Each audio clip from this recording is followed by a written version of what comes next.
Hello. Today's video is about something called Irritable Gratitude Syndrome.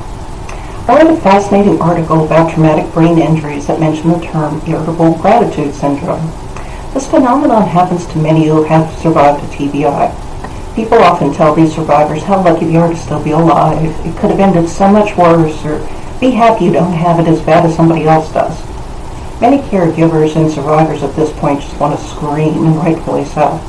Such comments can stir up some pretty angry thoughts and feelings that are quite justified. Yes, it's great the person's still here, but it's not so great that he or she has lost their personality, has constant headaches, struggles to comprehend even the simplest of things, and forgets so much.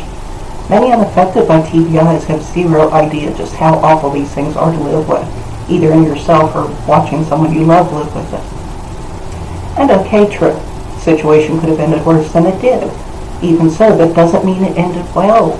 It can be very hard to be grateful you're alive when you're struggling with the awful day-to-day symptoms of a TBI, or watching someone you love struggle with those symptoms. And yes, others have had it worse. That doesn't negate the fact that all TBIs are unique. They all host at least some pretty challenging symptoms, and they all are very disruptive to a person's life.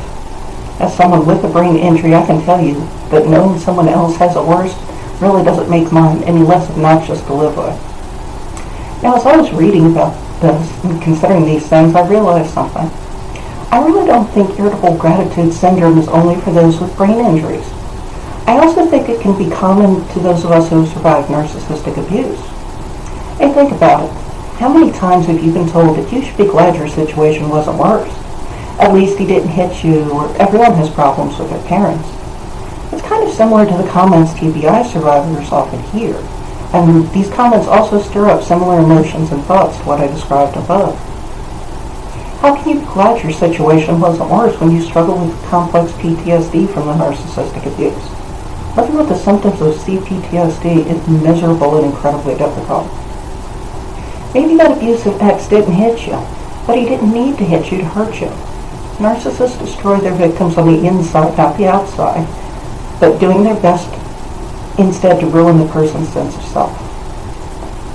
While it's true everyone has problems with their parents at some point, that doesn't mean all parents are the abusive monsters that narcissists are.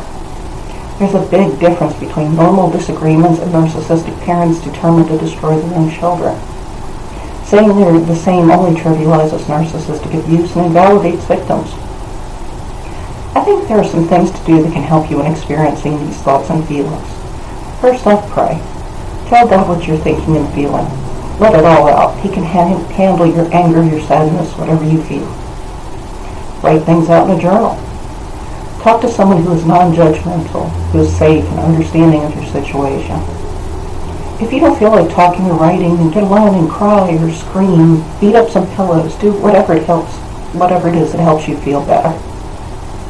I know this one's very hard, but also try to be patient with yourself. You've been through a lot, and it's okay to feel badly about that sometimes. Rest when you need to. Emotional things like this take such a big physical toll. Give your body extra rest when it needs it. I know that when irritable gratitude shows up, it's not pleasant. Quite the opposite, in fact. But you can get through. That's just fine. Thank you for watching my video.